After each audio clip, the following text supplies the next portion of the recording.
እጅግ በጣም ያሳዝናል። በደቡብ አፍሪካ በመቶ ሺዎች የሚቆጠሩ ሰዎች ወደ አደባባይ እየወጡ ይገኛሉ።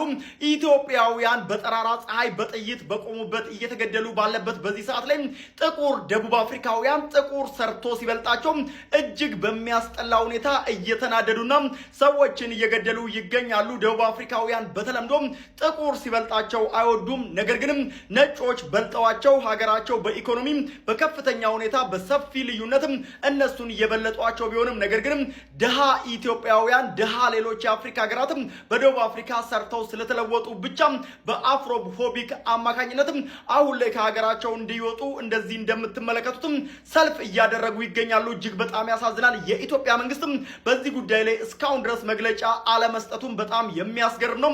በተለይም ደግሞ የጋና አሁን ላይ የጋና መንግስትም ይፋዊ የሆነ ሁኔታ አውግዞ እንግዲህ ለደቡብ አፍሪካ መንግስትም ይፋዊ የሆነ መግለጫን ልኳል ማለት ነው።